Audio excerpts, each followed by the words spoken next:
nice to see you again, and welcome to this episode of me being really unwell with flu and sounding like a man. The worst possible thing that I think could ever happen to any woman. But nonetheless, I am here and I'm pushing on.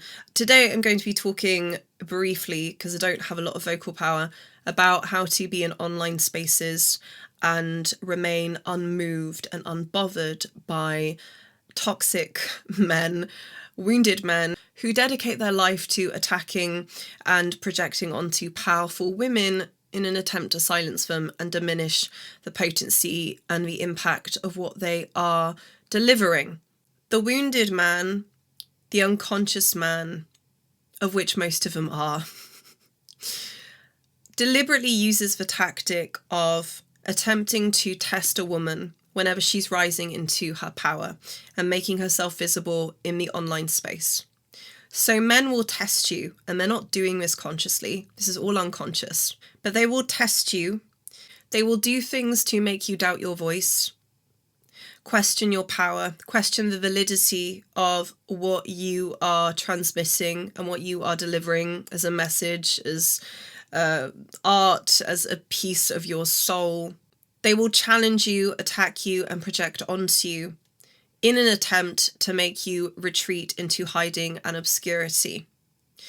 And the more that you stand in your power and continue to post and continue to do your thing, regardless, the more you weaken them, because they recognize in that they hold no power over you, that nothing they say or do is going to make you stop being seen, being powerful, and bringing the work that you are here to bring to the world. And continuing on the path to fulfilling your personal, spiritual, or creative mission. Once you understand the dynamics that are playing out here when it comes to the online space and the power structures and, men wanting to ensure that women never ever make themselves too visible, too famous, too heard, you just recognize that every single man that you encounter that attempts to attack you or diminish you is just part of the same pattern. It's part of the same parasitical consciousness. And it cannot have any power over you as long as you do not allow it to. It really is that simple. The process of getting there is not simple, but it is about allowing. It is about whether you allow yourself to be moved by these various versions of toxic, wounded masculinity, or if you stay in your center every single time and recognize that this is also part of the initiation. This is part of a path of coming into your power as a woman. This has always been the way. There's nothing new about this.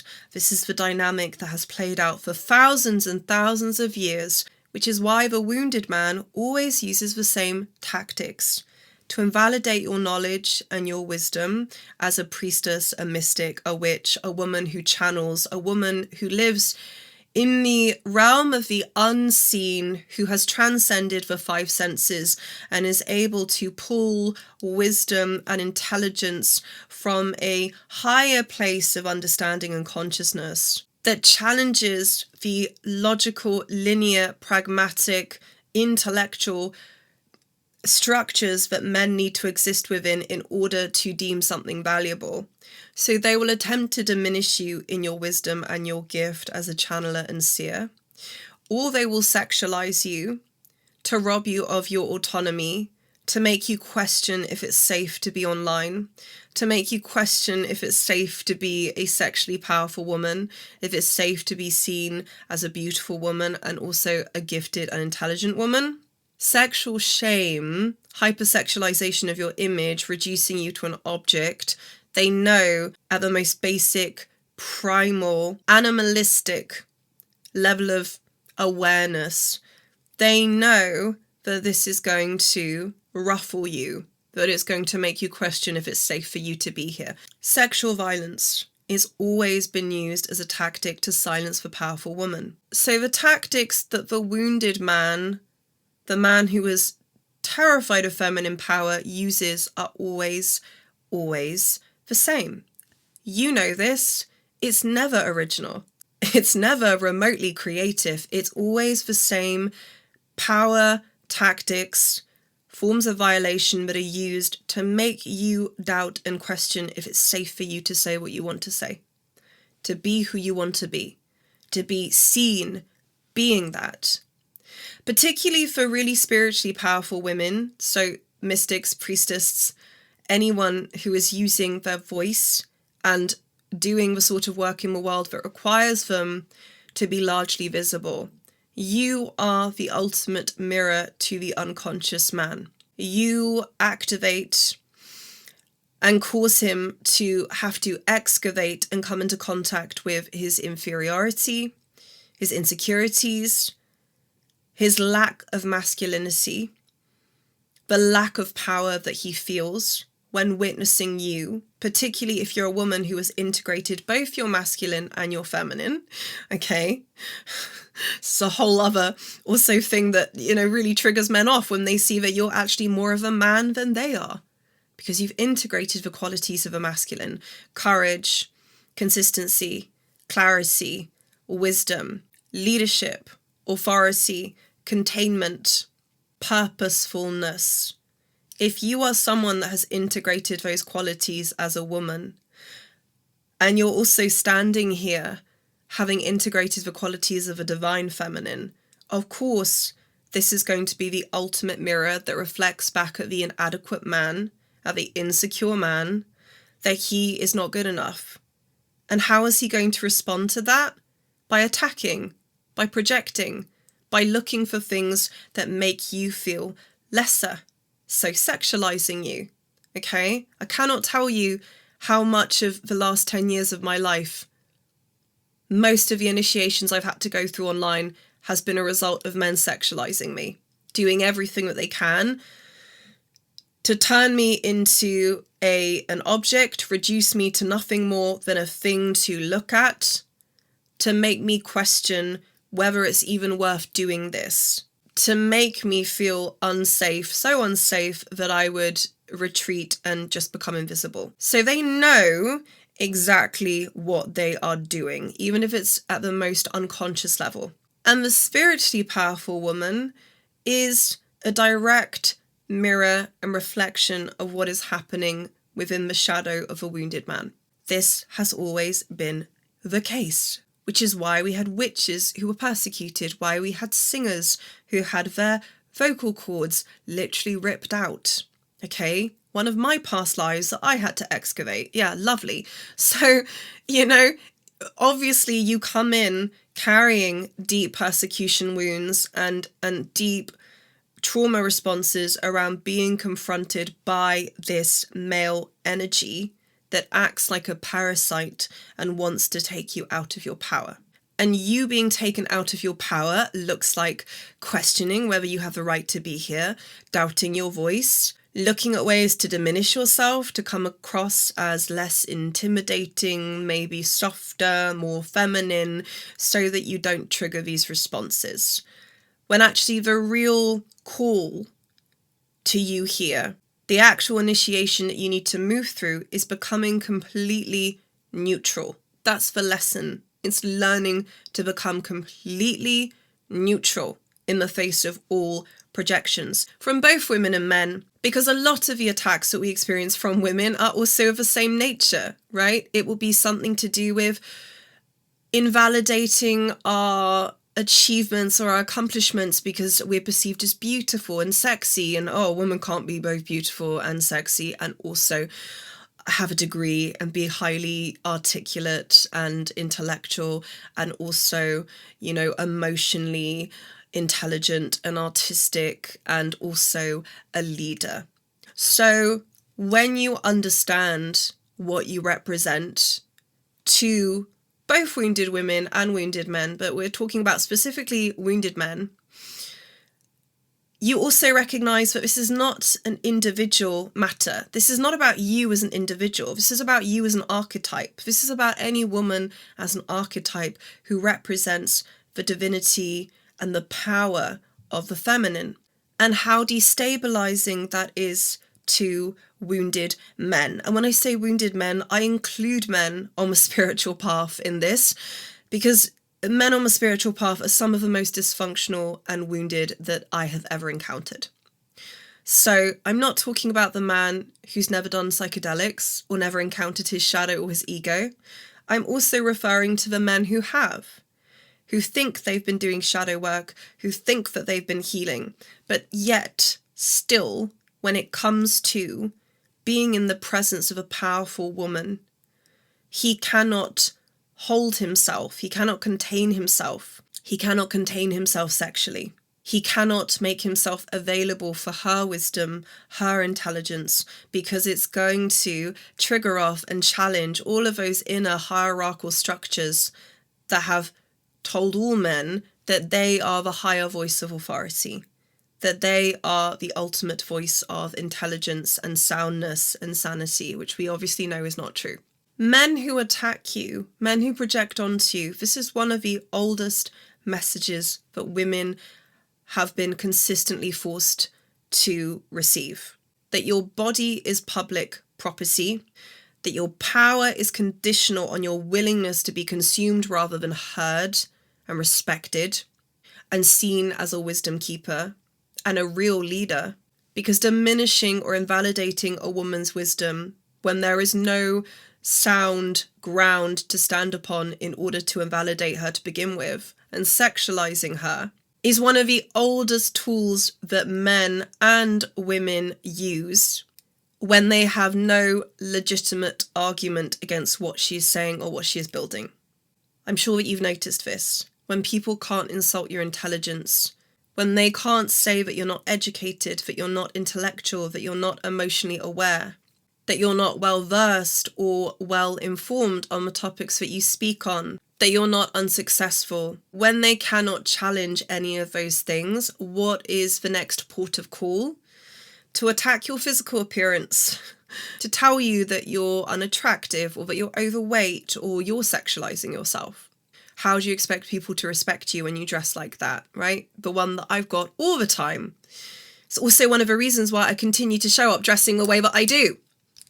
Because no one's going to challenge me on that. No one is going to challenge me, and no one should challenge you on this idiotic idea that you can't be both sexy and also highly educated and highly capable and competent as a leader, as an educator, as a creative innovator, as a thought leader of some sort.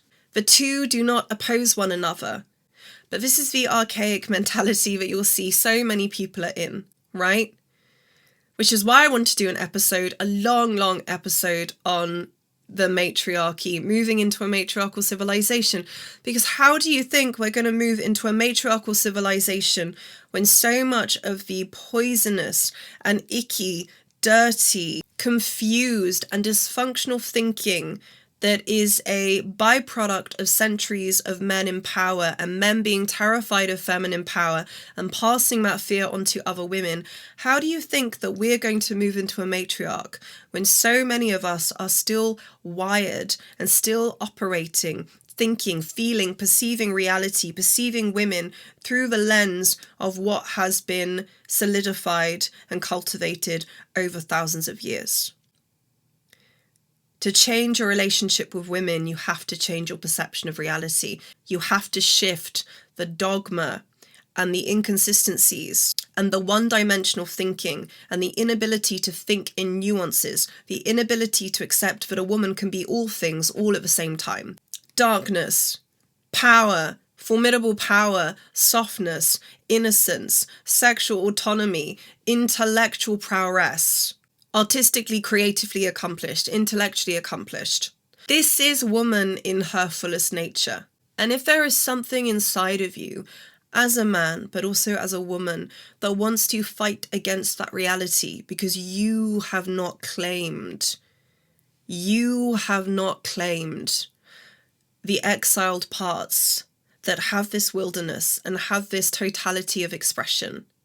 You have not integrated those parts back into your expression and given yourself permission to be more of a man, to be more of a woman. You are going to attack and project onto any woman who has claimed back her wholeness. The totality of expression that consists of this multifaceted, diverse, and often contradictory and contrasting landscape of inner ideas and feelings and skills and talents, etc. The spiritually powerful woman is here to invite the fragmented man, the wounded man, back into his wholeness, to welcome him, to reintegrate the exiled and rejected aspects of his feminine. What I want you to understand as a woman on the path to greater visibility, I know that you are, almost all of my audience members are, is that the solution when dealing with the wounded man is not to diminish yourself or change yourself. You only truly have two choices here.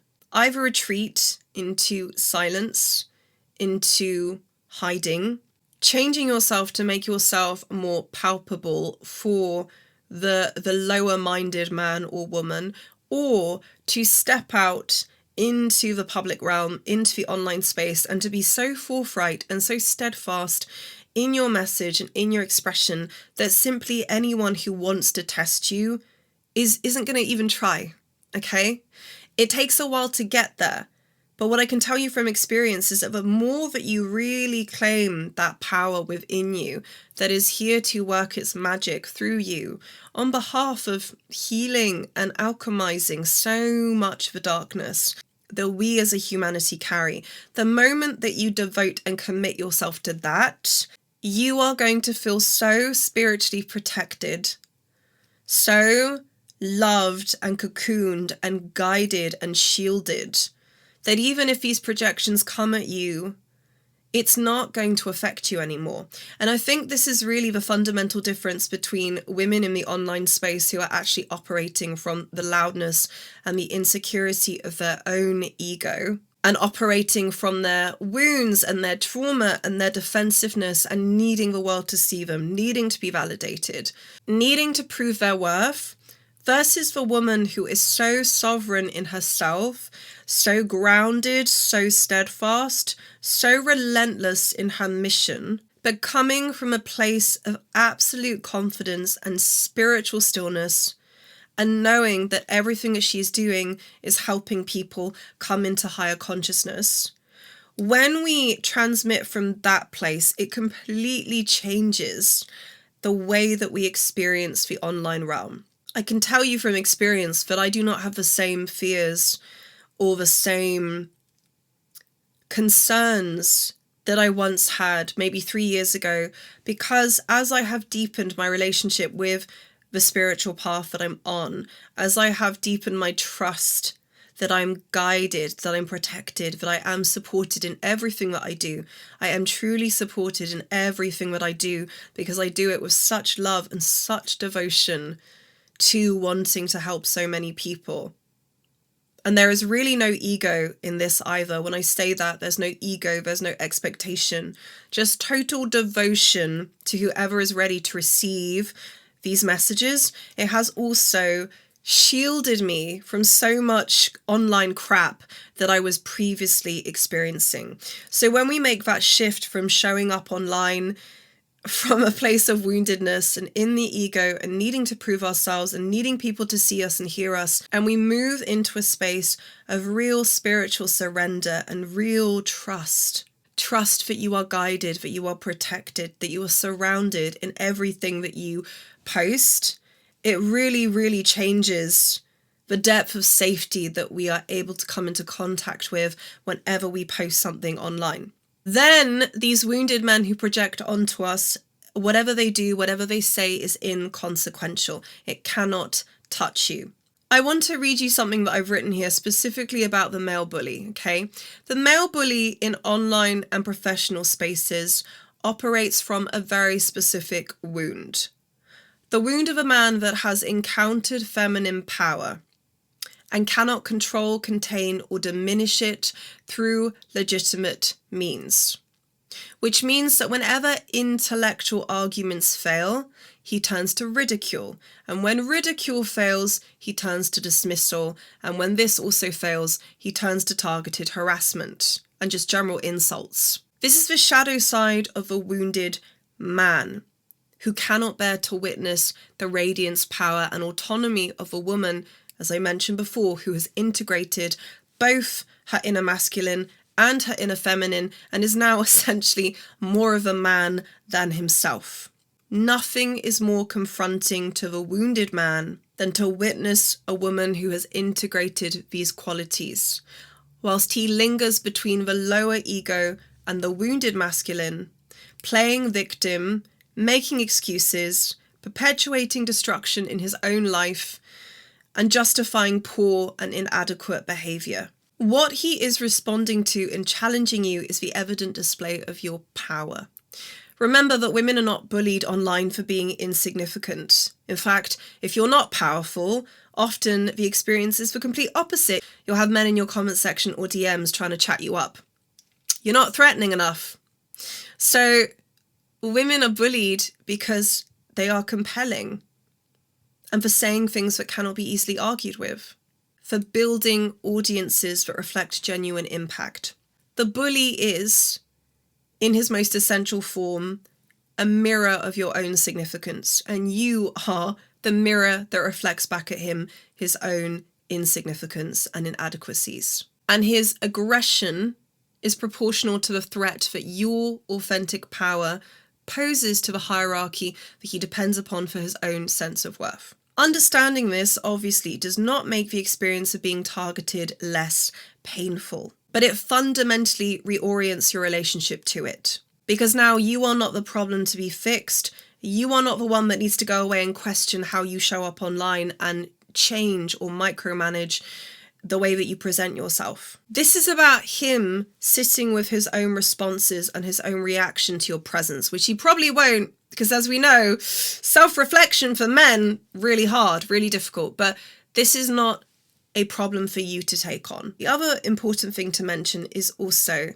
a lot of women feel that they need to get online with several layers of armor surrounding them. Spikes, swords, several shields surrounding their presentation of themselves, and it comes across in the way that you speak and the way that you deliver things. There's a hostility and there's a fear and there's almost like a resistance and reluctance to be here and to be seen. The reason that we do this is because we are used to having our softness, our vulnerability, and our openness taken advantage of. Men mistake it as an invitation and an opportunity and an excuse to behave poorly, to infiltrate our energy field, to infiltrate our body. So understandably, there is a fear around being vulnerable, a fear around revealing the softer side of your nature as a woman. What I want you to understand is that you can be soft and you can be vulnerable and you can communicate that in a way without signaling that you are here for dialogue or that you are inviting any form of male attention into your reality. What I have done, and it completely shifted my relationship with being able to show up and be vulnerable, is that I made it very clear before I started posting more regularly. I sent out a very clear energetic signal to every person that is watching me, every person that is consuming my work. I made it abundantly clear that any softness or openness or vulnerability I display is my gift to my audience to take whatever they need to take from it. However, it is not an opportunity for them to infiltrate my boundaries, for them to DM me, for them to offload or bombard me with their trauma, to start messaging me. I made it abundantly clear, quietly, in meditation. I solidified my energy field with that frequency, where I visualized and I saw myself showing up, being vulnerable, being in a state of surrender, which I need to do to be able to do these episodes and share anything that I do online. It also feels nicer for us as women. It feels so much better for us to be able to show up on camera and just go, I can just be here. I can just be here and I can receive whatever wants to come through me in the moment, and I can share that with the world, and I can do it from a place of being in union with the most beautiful and nourishing and magical parts of my feminine being. But I do it in a way where there are still boundaries, and people know that they can't come into my space, they can't engage with me unless they're coming with absolute reverence and respect. And if they're not coming with reverence and respect, and if they're coming to take something that I haven't offered, they will feel the consequences of that. They will feel the consequences of that, right? So this is something for you to do, for you to put out the energetic transmission that every time you are choosing to show up in a more vulnerable, softer feminine side of yourself, it doesn't mean that you're available. You're here, you're sharing, you're gifting people with your wisdom, with your power, with your brilliance, but you are still contained within that energy. And people can receive only what you are willing to give and nothing more than that. I know that this works because I'll get messages from women or even men sometimes who will say things like, it's really interesting how I feel so close to you and I feel like I know you, but at the same time I feel like I can't get close to you and I feel like I know nothing about you at all. That's the magic of making yourself available through a certain portal of transmission, right? Through the songs that you share, through the video teachings that you record, but that is as available as you are making yourself. Through that moment in time that people get to receive that particular piece of wisdom from you, that particular piece of music or artistry, creative work, whatever, but doing all of that while sending out a very clear energetic signal that you are not available beyond that. That's power. That gives you power when you show up in online spaces, and people will know it. The stronger you are in your vow to yourself with your boundaries, the more direct you are in that energetic communication, which you can do before you sit down to record something, the more people are going to feel it. I promise you they will feel it, and it will change the way that you have the sort of energetic exchanges that you have online. I want to leave you with this for this episode. The highest form of protection that you can bring into the online space that pushes back against whatever men who are trying to diminish you or attack you or invalidate you, the highest form of protection is your joy, your devotion, your commitment to your artistry and to your creative legacy. That is the highest form of protection, your spiritual devotion. There is no higher form of protection than that. So you can be here and you don't need to prove yourself. You don't need to fight with men in the comments section. You don't need to leave long paragraphs explaining why you're right and they're wrong. You can just be here rooted in the devotion to the work that you are here to bring forth on behalf of many, many others, healing and awakening. And that's enough. You don't need to do more than that. You don't need to change yourself. You don't need to go away and doubt whether what you're speaking on is valuable enough or worthy enough for being in the online space. And you will be invalidated because for centuries, women with the wisdom of the channeler who is channeling from the unseen realms, who is bringing through information that bypasses the five senses and that cannot be quantified, and that we don't always know where it's coming from, right? We can't pull up a data sheet or look at the statistics or look at the science behind it or look at the origins, because that's what channeled indigenous wisdom is. That's what it means to be a channeler.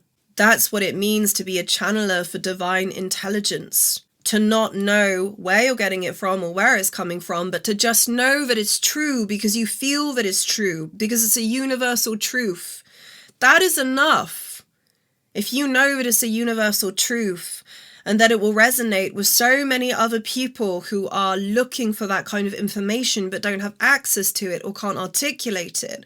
So much of the work that I do on here is basically dragging ideas from the ethereal realms down from the heavens, abstract concepts that are very difficult sometimes to articulate, and giving them form through words, giving them structure, giving them identity so that other people can understand, other women can understand what they are navigating in the confusion and the inner conflict of that process of coming into your power and growing into a certain energy and archetype that the world needs to see more of. If you know that what you are transmitting is a universal truth, why does it matter where it comes from?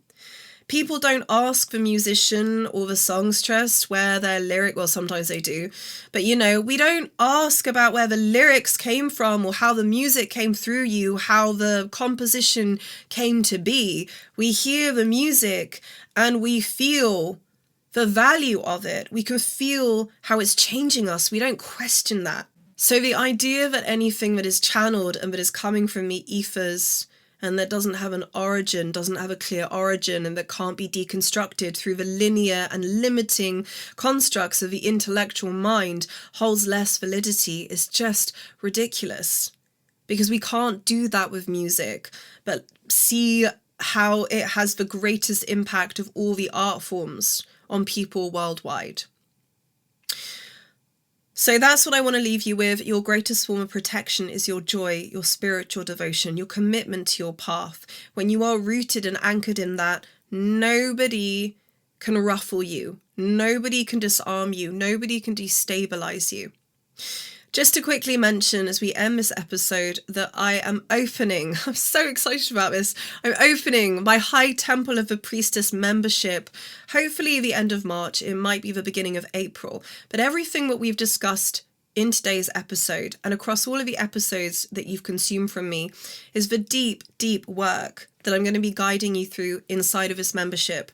But unlike the episodes on here, I'm going to be giving you the practical tools, the rituals, the somatic practices, a much deeper understanding of how to move from feeling disempowered, small, afraid of being visible, afraid of sharing your voice with the world and your artistry, to really, really stepping it up this year and stepping into the role of leader and creative and making your dream come true, as cliche as it might sound.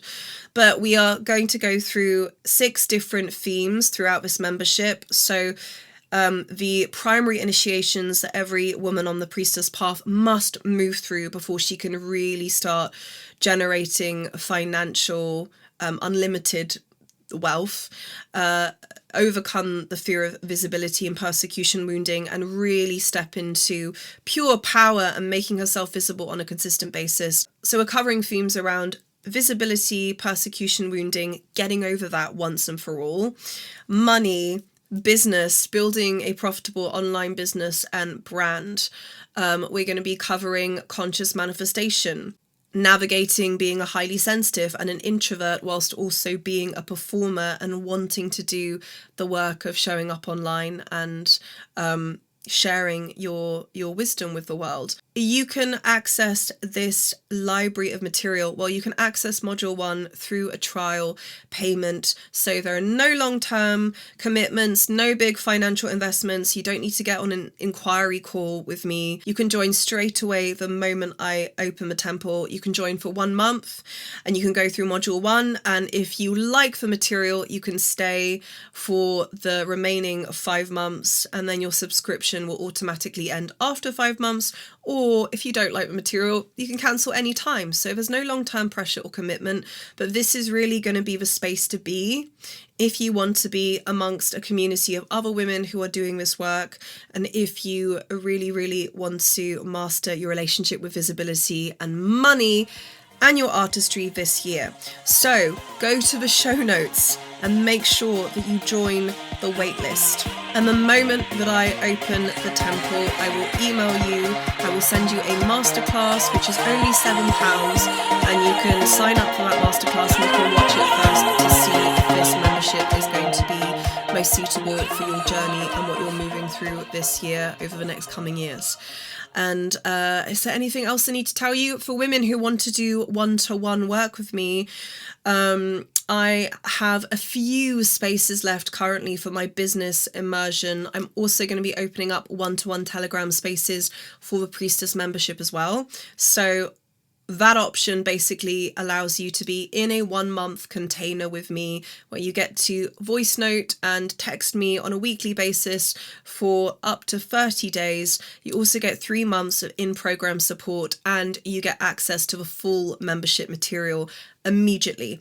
If that is something that you're interested in, please book an inquiry call. I know that it's scary, but these calls are really casual and there's no pressure to make any commitments, but please jump on a call, speak to me in person so that you get a sense of whether working with me on a one-to-one basis is the right thing for you.